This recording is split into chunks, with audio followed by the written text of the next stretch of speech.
selama 4 kemalaman ini. Karena kita hanya fokus dengan 2 rakaat sudah. Kadang bangun jam 4 nggak merasa kesiangan. Bangun jam 4 nggak merasa kesiangan. Tapi kalau orang yang ahli ibadah itu udah habis waktu buat dia. Sudah habis waktu buat dia.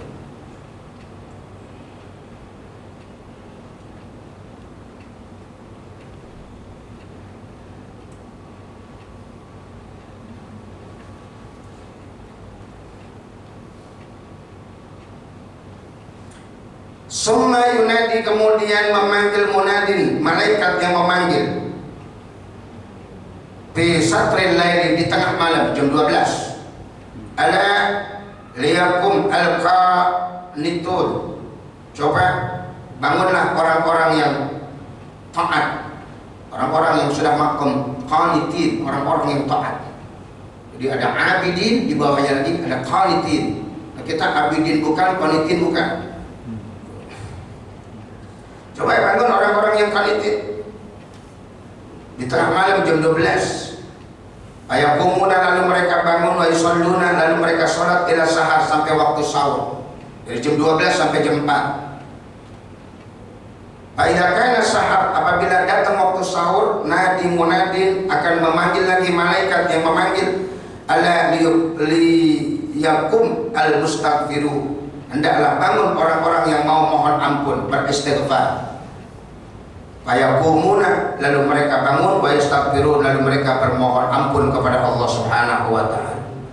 Fa idza tala al-fajr, kalau sudah waktu fajar datang, kalau sudah subuh datang, nada munadin, baru menyeru malaikat, ala liyakum al-ghafilun, ayo bangun orang-orang yang lalai. Nah ini nih barangkali kita nih, asal udah di masjid, assalatu wassalamu alaik, udah terhim baru bangun, tuh lalai begitu. Kelompok orang-orang yang lalai, ghafilin, dipanggil oleh malaikat. Ala liyakum al-ghafilun, ayo bangun orang-orang yang lalai. Bagaimana kalau yang bangun jam 5 udah dibawa lalai lagi, nggak kepanggil lagi, nggak dipanggil lagi. Kalau kita bangun pas azan subuh, apalagi melewati azan subuh, maka itu tandanya kuping kita sudah dikencingi setan sesekali. Kuping kita udah dikencingi setan. Kalau kita bangun pas azan subuh atau melewati azan subuh, dan pertanda kita akan menjadi orang fakir di hari kiamat nanti. Ya, jangan perbanyak tidur di malam hari, karena banyak tidur di malam hari ya, akan menyebabkan fakir di hari kiamat nanti. Fa idza tala al-fajr, maka apabila telah terbit fajar, datang subuh, nada munadin tadi ya, datang seruan dari malaikat, ala liyakum al-ghafilun, ayo bangun orang-orang yang lalai. Fayakumuna, lalu mereka bangun, min furushihim, dari kasur-kasur mereka, kal mauta, seperti orang yang mati. Bangun seperti orang yang mati. Sebab kalau orang yang hidup tidak akan melalaikan menghidupkan malam. Orang yang hidup tidak akan melupakan menghidupkan malam dengan ibadah. Kal mauta nusiru min kuburihim, yang digiring dari kubur-kubur mereka.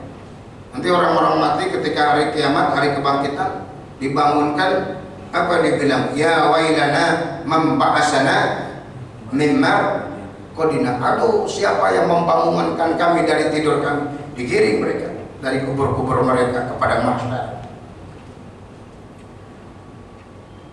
La yakunannaka ayyuhal walad, wahai anakku, kata Imam Al-Ghazali, ruwiyah, telah diriwayatkan fi wasaya Luqman, dalam wasiat Luqmanul Hakim, libnihi, kepada anaknya, annahu, bahwasanya Luqman qala, berkata, wahai anakku, la yakunanna diku aqyasa minka, janganlah ayam itu lebih cerdas dari dirimu. Jangan sampai kamu kalah sama ayam. Yunadi bil ashar, dia memanggil-manggil di waktu sahur, dia berkukuruyuk, dia berkokok di waktu sahur, wa anta naimun, sedangkan engkau asyik tertidur.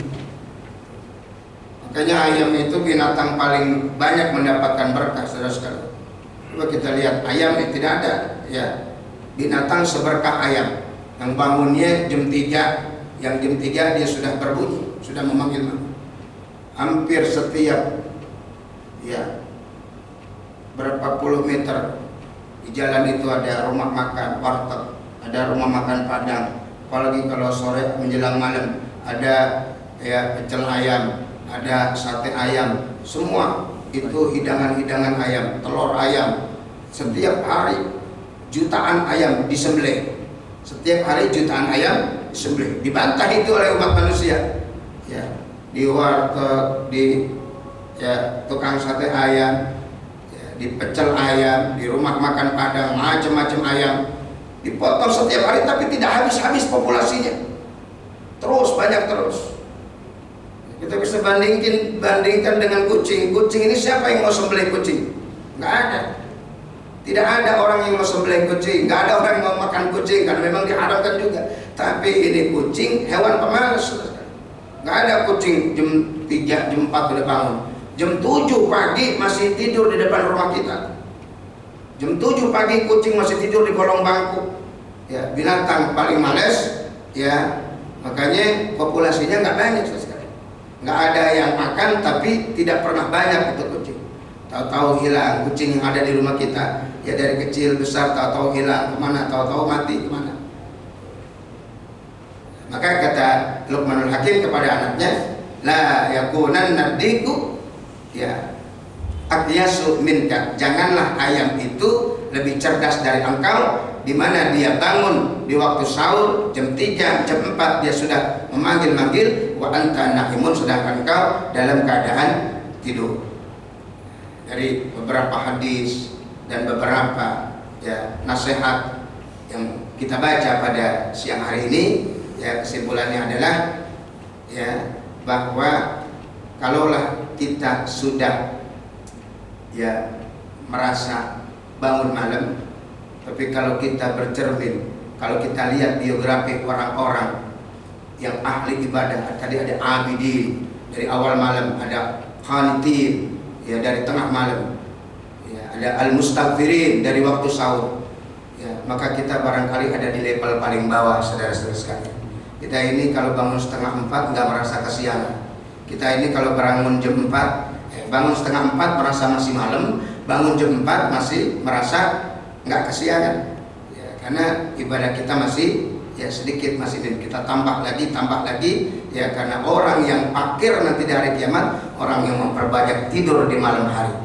Ya, kalau kita tidak memperbanyak tidur di malam hari dalam artian kita gunakan malam hari itu untuk beribadah kepada Allah Subhanahu wa taala, maka kita menjadi orang yang kaya di hari kiamat. Orang yang kaya di hari kiamat bisa memberikan syafaat, bisa memberikan bantuan kepada orang-orang fakir di hari kiamat nanti, insya Allah. Barangkali ya sampai situ kajian kita. Ya kalau ada hal-hal yang ya perlu dipertanyakan, saya persilakan. Baik Bapak Ibu, ada yang mau bertanya atau menambahkan? Kalau itu silakan.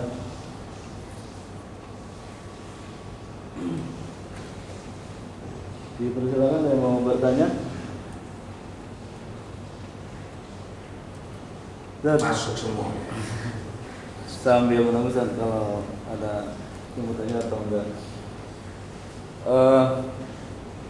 Keutamaan dari salat tahajud adalah sangat besar sekali. Cuman godaannya besar juga. Bahkan ada yang mengatakan bahwa orang yang tahajud itu bisa dilihat dari siangnya. Apakah siangnya itu banyak taatnya atau maksiatnya? Nah, kalau banyak maksiatnya berarti terhalang untuk bangun tahajud. Nah ini seperti apa Ustaz? Supaya kita itu selalu terbangunkan gitu. Karena kadang-kadang Allah bangunkan, cuman kitanya aja yang nggak mau gitu. Kadang gitu, merasa terbangun itu jam 3 atau jam 4, ternyata malah kencing tidur lagi, sehingga tidak mengindahkan akan keutamaan tahajud gitu. Sehingga antara hidayah dan taufik itu tidak tidak nyambung gitu, tidak terlaksanakan semua. Yang dapatnya hidayah doang, taufiknya nggak kelaksanain. Nah agar kita bangun untuk sholat tahajud itu pengen sekali atau terlaksana gitu sehingga istiqomah, kira-kira seperti apa Ustaz? Memang buat orang-orang yang istiqamah dalam tahajud, dalam qiyamul lail, itu kalau mereka kesiangan satu waktu, mereka akan introspeksi, apa yang salah ini, apa yang membuat saya kesiangan. Dia ingat-ingat dosa apa tuh, dosa apa yang kemarin siang saya lakukan, dosa apa yang kemarin siang saya lakukan. Mereka introspeksinya udah lebih jauh lagi, nggak beda dengan kita.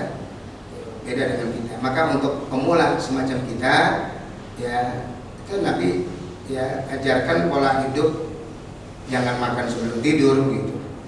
Jangan makan, jangan kenyang sebelum tidur. Kalau orang mau tidur jam 11 masih makan, itu berat itu untuk bangun malamnya.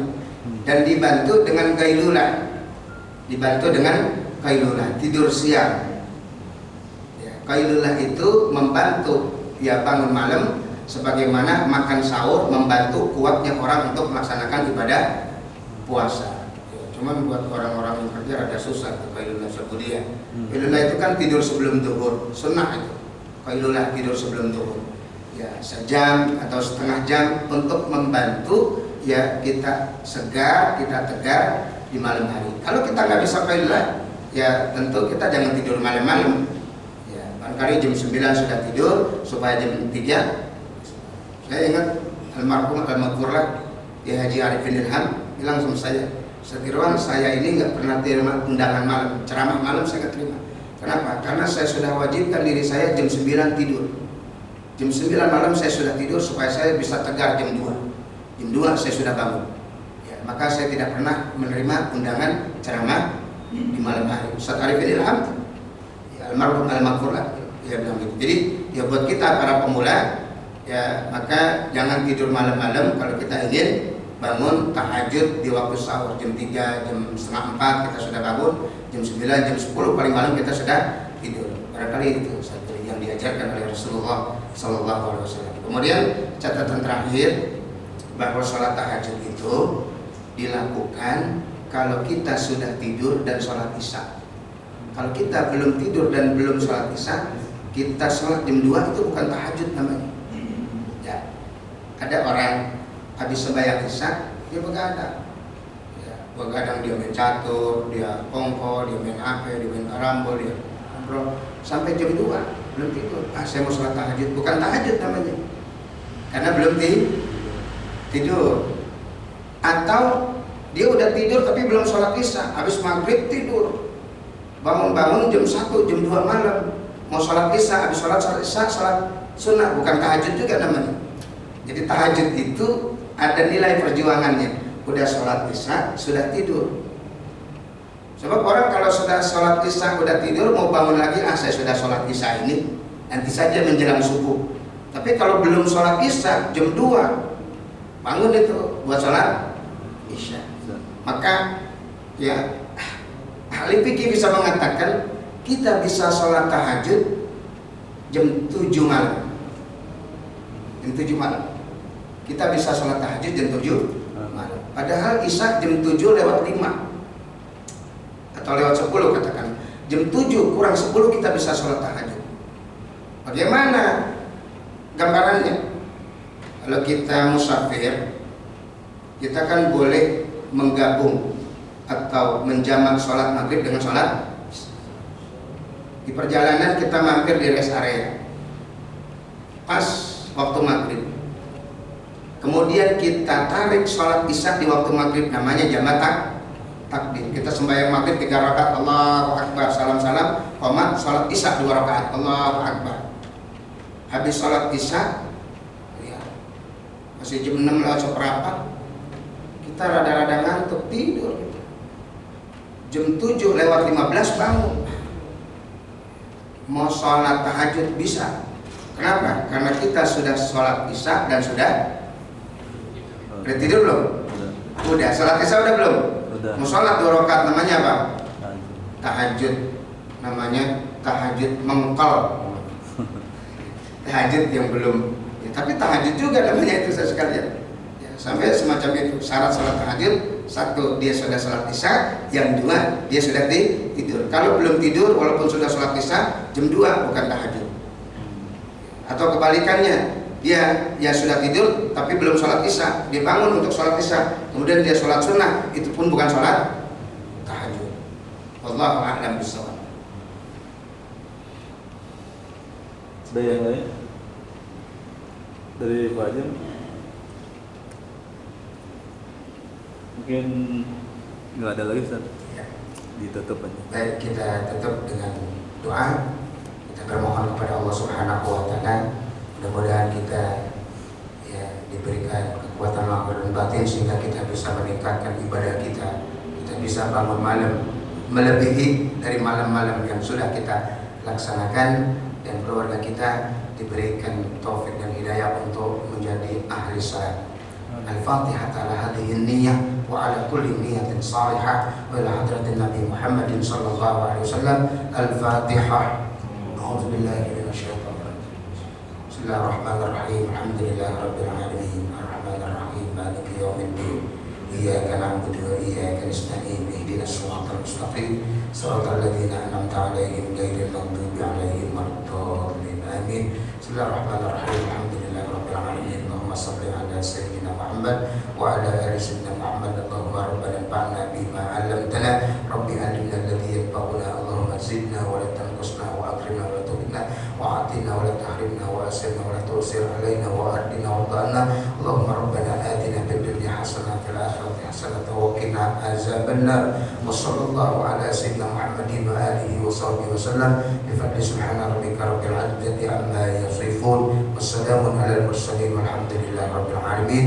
Assalamualaikum warahmatullahi wabarakatuh. Waalaikumsalam.